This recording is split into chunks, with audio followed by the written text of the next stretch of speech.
ایمان پلورونکي 15مه برخه.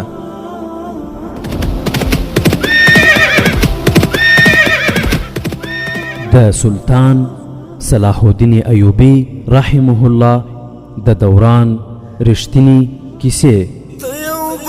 صلاح الدین پر د غزمکارا پیدا کړه، ته یو بل صلاح الدین پر د غزمکارا پیدا کړه. الحمد لله وكفى والصلاة والسلام على رسوله المصطفى. اما بعد. ورونو د کیسې په تیره برخه کې تاسو واورېدل چې رجب او ورسره درې نجونې بالاخره هغه عبادت ځای ته ورسېدې چې څو موده مخکې مجاهدین وران او مذهبي مشر یې وژلی او دا مو هم واورېدل چې له رجب څخه هغه مذهبي مشر دوه نجونې د دیوتا د قربانۍ لپاره وغوښتې، خو رجب له دغه وړاندیز څخه انکار وکړ او نجونې یې نه ورته سپارلې. او دا مو هم واورېدل چې په هغه شپه باندې چې په سبا باندې هغه مذهبي مشر دا دوه نجونې له ځانه سره وړې، نو په هغه شپه باندې دغه درې نجونې د فلسطین په طرف باندې وتښتېدې او په لاره کې طوفان راګیر کړ چې د هغو په پایله کې دوه نجونې په ډېر هیبتناک مرګ سره مړې سوې او یوه یې ژوندۍ پاتې سوه. او ورونو دا مو هم واورېدل چې هغه ژوندۍ پاتې نجلۍ د آس په سر باندې بې هوشه د مجاهدینو د قومندان احمد کمال تر خیمو پورې د بېهوشۍ په حالت کې ورورسېده او تر یو څه ځنډ څخه وروسته تر خوراک څښاک او غسل څخه وروسته د ویده کېدلو اجازه یې له احمد کمال څخه وغوښته او ویده سو. او احمد کمال رحمه الله هم پریکړه کړې وه او خپل مجاهدینو ته ویلي وو چې سبا ته د قاهرې په طرف باندې سفر لرو او دا نجلۍ باید قاهرې ته ورسوي. او ورونو دا چې کیسه ډېره اوږده سوه نو دا یادونه هم ضروري ده چې زموږ او ستاسې د دې برخې اصلي عنوان په یاد وي، چې د دې برخې عنوان دا و چې هغه نجلۍ چې له فلسطین څخه راغلې وه او هغه نجلۍ هم دغه یوه وه چې له هغه درې څخه پاته وه او سبا ته د فلسطین په لور باندې سفر و. او په تیره برخه کې تاسو واورېدل چې نجلۍ احمد کمال رحمه الله ته وویل که اجازه راکړي زه به لږ څه آرام وکړم، سبا چې تاسو ما قاهرې ته لیږئ کېدای شي ستاسو د پوښتنو ځواب ووایم. نجلۍ چې د ټولې شپې ویښه او د ورځې د هغه خطرناک سفر ستړې وه سملاسي ویده سوه. احمد کمال چې ولیده په خوب کې بڼېده، په ناارامۍ یې سر هاخوا او دېخوا ښوراوه او داسې ښکارېده لکه په خوب کې چې ژاړي. او په دغه حالت کې احمد کمال رحمه الله خپلو مجاهدینو ته وویل چې یوه شکمنه فرنګۍ نجلۍ نیول سوې چې سبا به یې قاهرې ته استوي.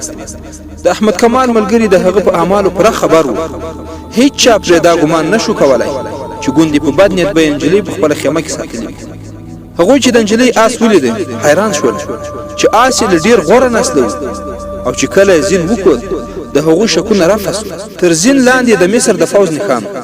ورونو نجلۍ دې همدالته ویده وي او د احمد کمال ملګري دې هم د سبا لپاره د سفر تیاري نیسي. اوس به ورسو هغه وحشي مذهبي مشر ته او رجب ته چې د هغه څه حال.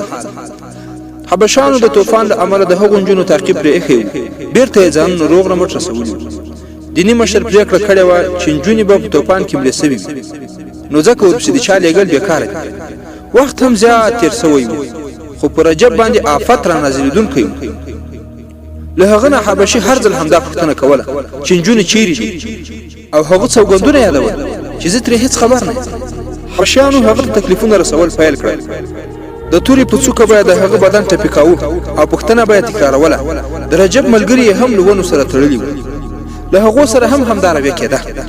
الله جل جلاله رجب ته خپل قوم او هیواد سره د خیانت سزا ورکوله. د شپې هم خوشي نه کړ، د هغه بدن سوری سوری سو. اوس به راسو بېرته نجلۍ او احمد کمال رحمه الله ته. نجلۍ چې د احمد کمال په خیمه کې ویده سوې وه مازدیګر تر لمر پرېوتو د مخه راویښه سوې وه. احمد کمال پر هغې باندې ډوډۍ خوړلې وه او له خوراک وروسته بیا ویده سوې. له هغې نه 2-3 قدمه اخوا احمد کمال ویده و او شپه تېرېده.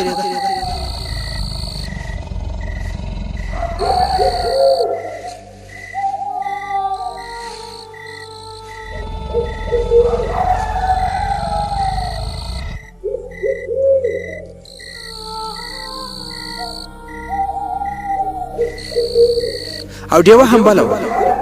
ناڅاپه نجلۍ چیغې کړې. د احمد کمال سترګې وغړېدې او راویښ شو. خو په دغه حالت کې چې ولیدل نجلۍ ناسته وه، بدن یې له ویرې رپېده او په څېره یې ویره څرګندېده. احمد کمال ورنږدې شو. نجلۍ ډېر ژر ورغاړې وه او په ژړا کې یې وویل له هغه مې وژغوره، هغه مې نهنګانو ته اچوي، سر مې پرې کوي. نجلۍ په وېرېدلي غږ وویل هغه بدوی حبشي، هغه دلته راغلی و. احمد کمال د حبشانو په قربانۍ خبر و.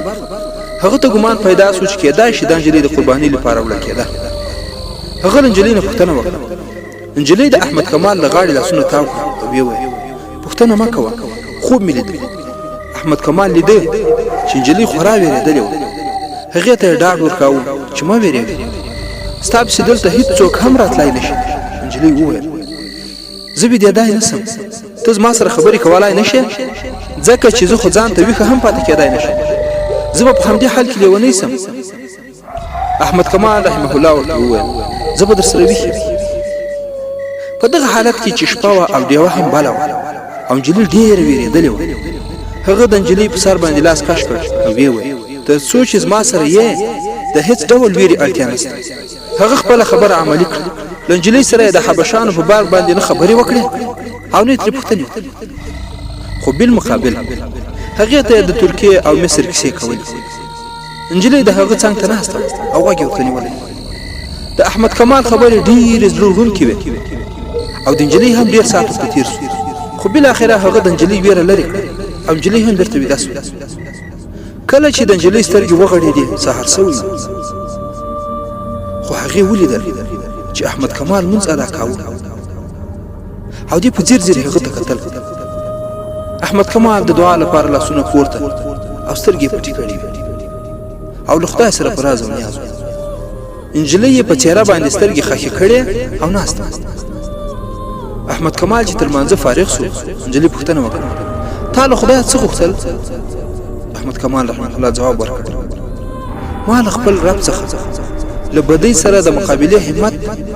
نجلۍ وویل تا کله له خدای نه زر او خپلې مېرمن غوښتې ده؟ احمد کمال ځواب ورکړ دا دواړه شیان ما ته الله جل جلاله د غوښتنې پرته راکړي وو چې زه یې پرې امتحان کولم. هغې وویل ستا باور دی چې الله جل جلاله تا ته له بدۍ سره د مقابلې همت او توان درکړی دی؟ ده ورته وویل تا ونه لیده؟ احمد کمال ځواب ورکړ ستا ښکلا او سرو زرو زه تر دې شېبې پورې د خپلې لارې وانه ړولی سوم، دا زما هڅه او د الله جل جلاله فضل. خو نجلۍ پوښتنه وکړه آیا الله جل جلاله ګناه بخي؟ احمد کمال ځواب ورکړ هو زموږ رب ګناه بخي، خو په دې شرط باندې چې بیا ګناه تکرار نشي. خو په دغه حالت کې نجلۍ سر ټیټ کړ. احمد کمال د هغې سلګۍ واورېدې، د هغې مخ یې پورته کړ، هغې ژړل. نجلۍ د احمد کمال لاس ونیو او یو ځل یې مچي کړ. احمد کمال ترې خپل لاس خلاص کړ. نجلۍ وویل نن به موږ سره جلا سو، تاسې ما قاهرې ته استوئ او زه اوس ازادېدای هم نشم او زړه مې راته وایي چې تاسې ته ټول حقیقت ووایم چې اصلي خبره څه ده او زه له کومه ځایه راغلی یم او د څه مقصد لپاره را استول سوي. احمد کمال رحمه الله ورته وویل زموږ در روانېدو وخت سوی دی، زه په خپله له تا سره ځم، زه دومره باریکه او خطرناکه دنده بل چا ته سپارلی نه شم. نجلۍ ورته وویل آیا دا خبرې نه اورې چې زه له کوم ځایه راغلی یم او د څه لپاره راغلی یم؟ احمد کمال ورته وویل پاڅه، اورېدل زما کار نه دی. د دې وینا سره له خیمې نه بهر ووت. خو لږ شېبه وروسته شپږ آسونه د قاهرې په لور روان وو. په یو آس احمد کمال او په یو بل آس باندې نجلۍ سپاره او په یو بل پسې روان. په دوی پسې د ساتونکي څلور آسونه څنګ څنګ روان او یو اوښ چې د سفر وسایل پرې تړلي وو د دغه کاروان سره روان. لږو ډېرو تر قاهرې پورې 30 ساعته لار وه. نجلۍ 2 ځلې خپل آس د احمد کمال سره جوړه کړه، خو هر ځل احمد کمال ورته ویل چې خپل آس د هغه او د ساتونکي ترمنځ تر دې پرته یې له نجلۍ سره هېڅ خبرې ونه کړې. خو د دوی سفر روان و د قاهرې په لور او لاره هم اوږده وه. تر لمر پرېوتو وروسته احمد کمال رحمه الله کاروان ته د تم کېدو او پړاو کولو امر وکړ. د شپې لخوا احمد کمال نجلۍ په خپله خیمه کې ویده کړه او ډیوه یې بله پرې کړه. هغه په ژور خوب ویده و.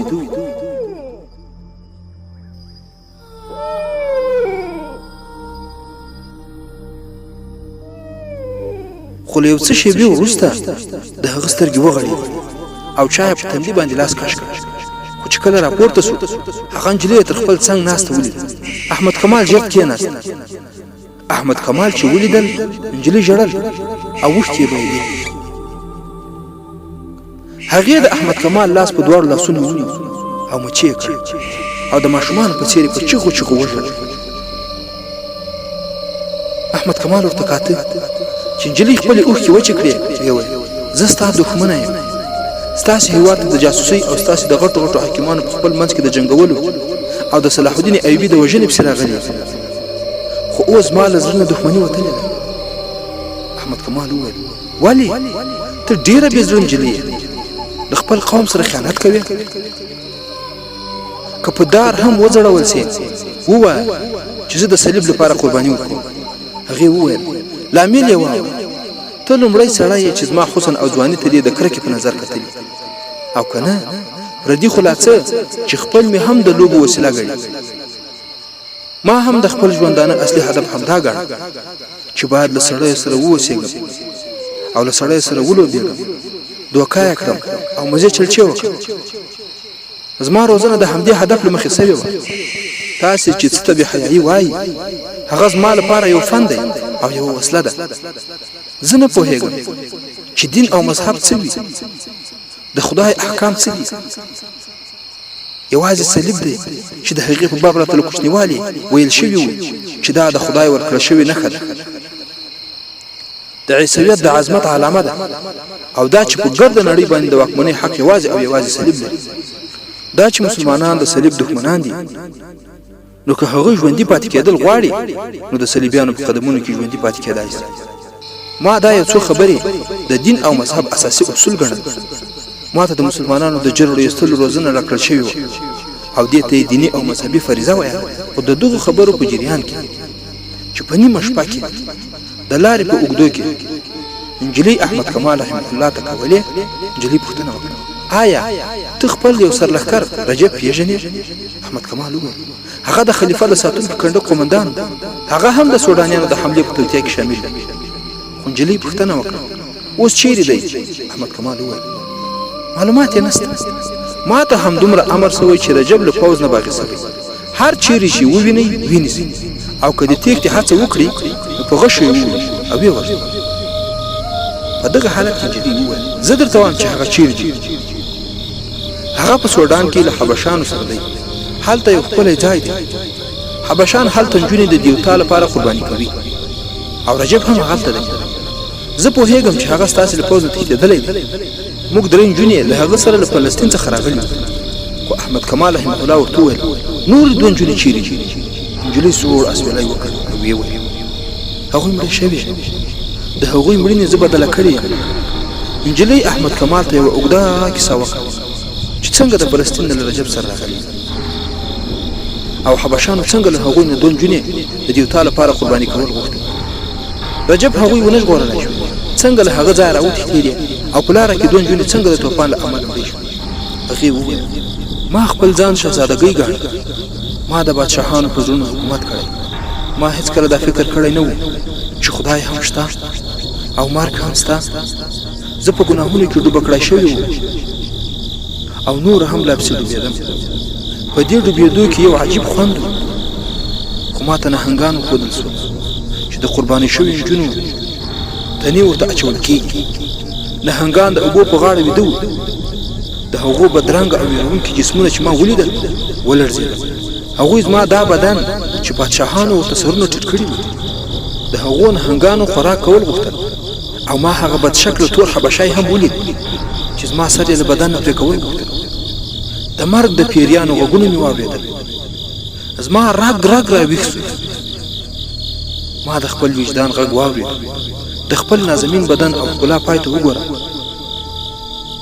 موږ د سر ورکولو لپاره د خپل کوره راوتي وو، خو موږ په دې خبره له رجب سره له فلسطین راغلي چې دا سړی به زموږ ساتنه کوي خو هغه د بدکارۍ لپاره ماته لاس وغځاوه او ورونو تاسو ته په کیسه کې د معلومه شول چې د غین جلی هم د هغه دا وړاندیز کړی احمد کمال ناست او د شپې په ډیوه کې د نجلۍ کیسه اوري او نو ټول ویده دي هغې پسې وویل موږ له هغه ځایه راوتښتېدو په توپان کې اسونه بې واکه منډې کړې په بیدیا کې مو هېڅ د پناه ځای نه و موږ د توپان او اسونو په ولکه کې وو لومړی یوه نجلۍ پرېوته ما هغه تر آس لاندې ولیده بیا دویمه نجلۍ له آسه پرېوته پښه یې په رکاب کې بنده سوه آس له 2 میله واټنه زیاته په ځان پسې کش کړ د هغې چغو زما ځیګر څیرې زه اوس هم د هغې چیغې اورم او تر څو چې ژوندی یم اورم به د هغې چیغې به مې په غوږونو کې انګازې کوي بیا له ډېرو چیغو څخه وروسته هغه هم مړه سوه چې ما ورته کتل زما آس منډې وهلې خو زما په واک کې نه و هغه نجلۍ له خپل آس سره وروسته پاتې سوه چې مړه سوې وه زه یوازې شوم خو په دغه حالت کې ما ته خدای د هغو نجونو مړینې راوښودې چې کله مړې کېدې هغوی تر ما هم زیاتې ښکلې او شوخې وې په خپله ښکلا باندې ډېرې مغرورې وې هغوی هم پادشاهان د ګوتو په اشاره نڅولي وو خو په داسې هیبتناک مرګ مړې شوې چې څوک پرې خبر هم نه شول اوس هغوی د شګو په نوم په ورکو قبرونو کې دفن او زه یوازې پاتې وم د توپان انګازې د مرګ قهقهې ښکارېدې ما د خپل سر له پاسه شاته مخې ته ښي او کیڼ لوري له دیوانو پیریانو او بلاګانو او مرګ خنداګانې اورېدې زه بېدیانۍ او ناپوهه نجلۍ نه یم دماغ مې روښانه دی او زه وپوهېدم چې خدای راته د ګناهونو سزا راکوي داسې هیبتناک مرګ او ویرونکی توپان هغه تا هم لیدلی دی ما ته خدای رایاد شو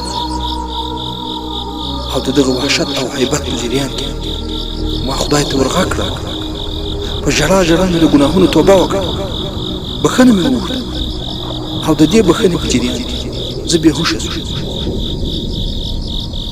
چې کله په هوش کې شوم نو ستاسې په ولکه کې وم ما چې ستا رنګ ته وکتل خوښه شوم چې ته اروپایی یې او زه په فلسطین کې په همدې تېروتنې مې له تاسې نه په خپله ژبه باندې پوښتنه وکړه چې آیا زه په فلسطین کې یم چې کله راته څرګنده شو چې د مسلمانانو په ولکه کې زړه مې ډوب شو زه له توپانه د دښمن لاس ته ورغلی وم د مسلمانانو په باب راته ویل سوي وو چې د ښځو سره د څیرونکو حیواناتو په څېر رویه کوي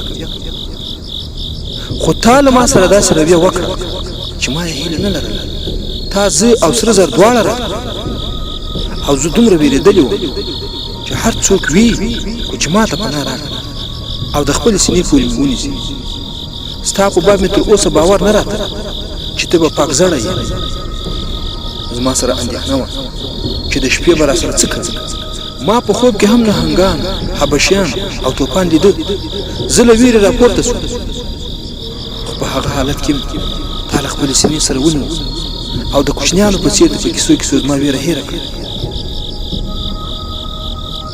او چې کله شپه تېره شوه او بیا راویښه شوه ته مې د الله جل جلاله په وړاندې باندې په سجده ولیدې تا چې کله د دعا لپاره لاسونه پورته او سترګې پټې کړې وې هغه مهال ستا په مخ کې خوښي سکون او نور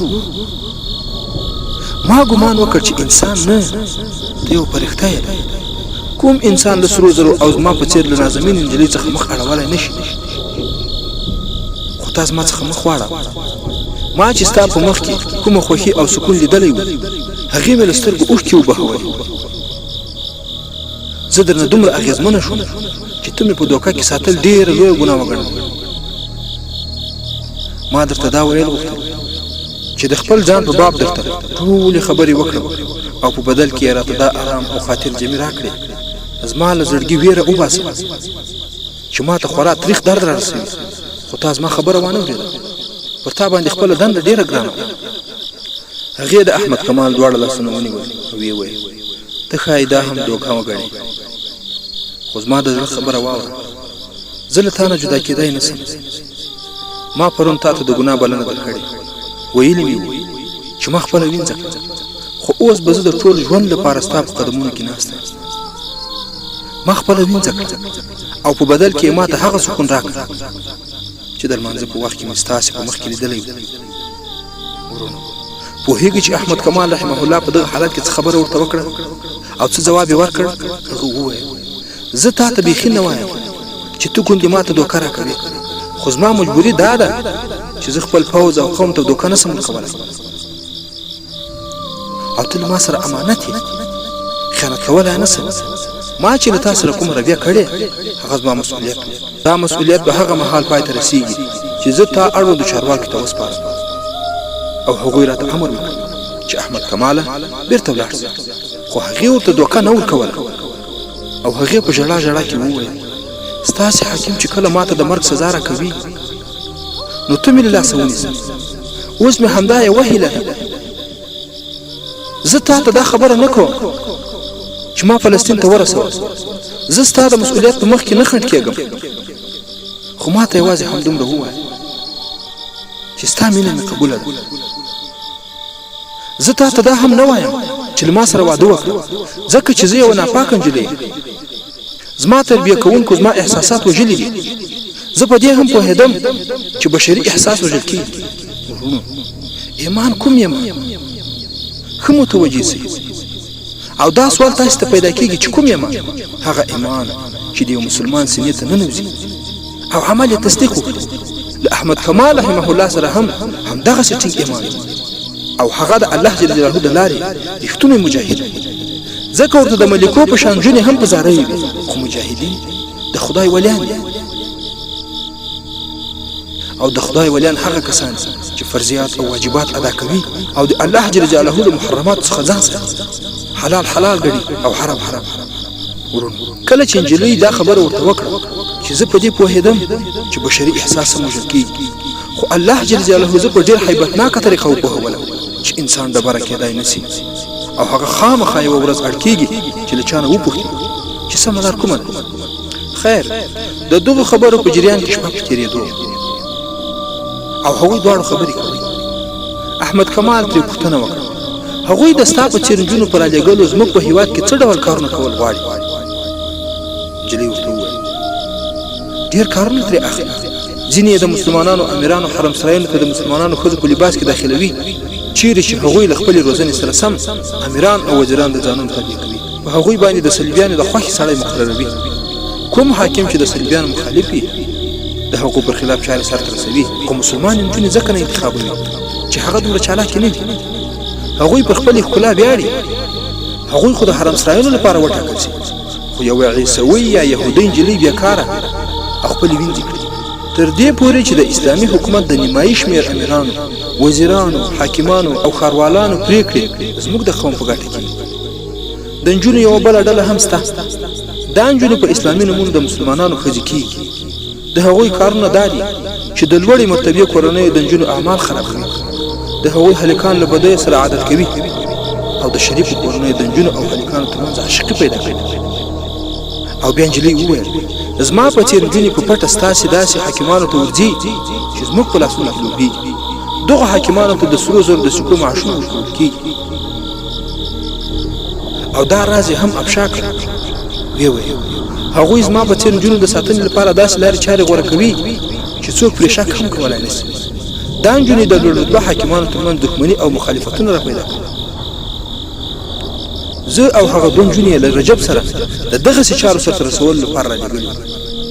نجلۍ هغه ته د صلیبیانو د جاسوسۍ چارو او د مسلمانانو د ایمان پلورنې کیسې کولې او احمد کمال هم اورېد او ورته غوږ ووت. په دغه کیسو کې ټوله شپه تېره شوه. په درېیمه ورځ تر لمر پرېوتو ډېر د مخه کاروان قاهرې ته ورسېد او د دې سفر هم تکمیل شوی. احمد کمال علي بن سفیان رحمت الله علیه ته ورغی او هغه ته د نجلۍ په هکله مکمل رپورټ ورکړ. نجلۍ هغه ته وسپارله.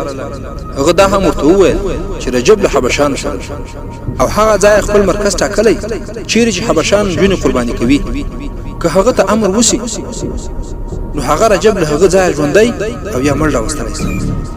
خو علي بن سفیان رحمت الله علیه داسې کوم امر ورته ونه کړ، ځکه چې هغه د دې کار لپاره روزل شوي سپاهیان لرل. احمد کمال ورته هغه لاره وښوده په کومه چې رجب ته ورسېدای شوی. هغه دا لاره د اورېدلو خبرو له مخې سنجولې وه. علي بن سفیان رحمت الله علیه لومړی یو ټولۍ سودان ته ولېږه. هغه نجلۍ د تحقیقاتو د مخه 4 تنه ډېر ځیرک قومندانان راوغوښتل او هغوی یې احمد کمال ته وسپارل. امر یې ورته وکړ چې په سملاسي توګه سودان ته ولاړ شي او د رجب د راوستلو هڅې وکړي. هغه احمد کمال د بیرته لېږلو د مخه د آرام کولو لپاره ولېږه او نجلۍ یې ځان ته راوړه. خو دلته کیسه بل ډول.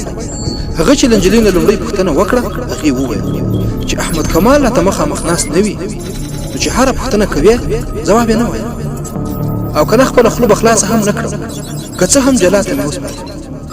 خو علي بن سفیان رحمت الله علیه احمد کمال راوغوښت او هغې ته یې مخامخ کېنه. نجلۍ هم مسکی شو، خبرې یې پیل کړې او ټول رازونه چې ورسره وو علي بن سفیان رحمت الله علیه ته یې وویل، هېڅ یې هم پټ پرې نه کړل او په اخره کې وویل که ما ته سزا راکوئ نو دا وروستۍ هیله مې پوره کړه چې د احمد کمال له لاسه دې ووژل سم. هغې په تفصیل سره وویل چې څنګه د احمد کمال لیواله سوې او څنګه یې پر هغه باندې زړه بایللی. علي بن سفیان رحمت الله علیه نجلۍ د بندي کولو په ځای باندې د احمد کمال سره پرېښود او په خپله صلاح الدین ایوبي ته ورغی. هغه ته د نجلۍ ټوله کیسه وکړه او علي بن سفیان صلاح الدین ایوبي رحمت الله علیه ته وویل ستاسې باوري فیض الفاطمي زموږ دښمن دی او نجونې هم هغه ته راتلې. خو څنګه چې فیض الفاطمي د صلاح الدین ایوبي یو باوري کس و د هغه سملاسي عکس العمل دا و هغه دروغ وایي تاسې بېلارې کوي. فیض الفاطمي داسې حاکم نه دی. علي بن سفیان رحمت الله علیه وویل محترم امیر صاحب تاسې هېره کړې چې هغه فاطمي دی. تاسې ښایي دا خبره هېره کړې وي چې د فاطمیانو او حشیشانو ترمنځ ژورې اړیکې دا وګړي په هېڅ صورت ستاسې وفادار کېدای نه شي. خو صلاح الدین ایوبي رحمت الله علیه په ژور فکر کې ډوب شو. هغه فکر کاوه چې آخر په چا باندې اعتماد وکړي. لږ وروسته یې وویل علي زه تا ته اجازه نه درکوم چې فیض الفاطمي ونیسي. داسې لاره چاره ولټوه چې هغه د ګناه په حال کې ونیسي. زه هغه په موقع نیول غواړم او دا ډول شرایط پیدا کول ستا کار دی او هغه د جنګ په څېر د مهمې ادارې حاکم دی. د سلطنت ټول جنګي رازونه له هغه سره دي. ما ته ډېر ژر دا ثبوت پکار دی چې هغه د داسې خطرناک جرم کوونکی دی او که نه. علي بن سفیان رحمت الله علیه استخباراتي پوه هغه د الله جل جلاله داسې ذهن ورکړی و چې د هغه په واسطه باندې یو پلان وسنجه او سلطان صلاح الدین ایوبي ته یې وویل نجلۍ چې له کومو حالاتو راتېره سوې د هغې دماغ یې بدل کړي او له احمد کمال سره یې دومره احساساتي لګاو پیدا سوی چې له هغه پرته خبرې هم نه کوي ځکه چې هغه ورسره داسې رویه کړې چې د مسلمانانو په باب یې د هغې ذهني کیفیت بدل کړی. زه هیله لرم چې له همدې نجلۍ به کار واخیستلی شي. صلاح الدین ایوبي رحمت الله علیه وویل کوښښ وکړه وګوره خو یاد ساته زه درته له څرګند ثبوت پرته اجازه نه درکوم چې فیض الفاطمي ونیسي. زما اوس هم باور نه راځي چې ګوندې فیض الفاطمي به د دښمنانو په لاسو کې لوبېږي. علي بن سفیان رحمت الله علیه نجلۍ ته ورغی. هغې ته یې خپل مرام ووایي. نجلۍ وویل چې احمد کمال راته ووایي زه به اور ته هم ځان وغورځوم. احمد کمال ورته وویل څنګه چې دی وایي هماغسې وکړه خو په خبره یې ځان وپوهوه. نجلۍ پوښتنه وکړه ما ته به د دې کار څه انعام راکول کېږي؟ علي بن سفیان رحمت الله علیه ورته وویل ته به له مکمل امنیت سره د فلسطین شعبه کلا ته ورسول او دلته به پوره درناوي سره ساتل کېږي. نجلۍ وویل نه دا انعام ډېر وړوکی دی. ما ته به زما له غوښتنې سره سم انعام راکوئ. زه اسلام راوړم او بل شرط مې دا دی چې احمد کمال به راسره واده کوي. احمد کمال رحمت الله علیه څرګند انکار وکړ او ویې ویل چې دا زه نه خبره. علي بن سفیان بهر وایست او ورته ویې ویل دا دې بېشکه اسلام ومني خو زه به یې بیا هم اسلام دښمنه ګڼم. علي بن سفیان ورته وویل ته به د خپل هیواد او ملت په خاطر دا قرباني منې. احمد کمال هم ومنله. هغه دننه ورغی. نجلۍ ته یې وویل څرنګه چې تر اوسه ما ته بې اعتباره نجلۍ ګڼلې او له تا سره مې له واده څخه انکار وکړ خو که ته دا ثابته کړې چې په تا کې زما له دین سره د قربانۍ تر حده مینه ده نو زه به ټول ژوند ستا غلام.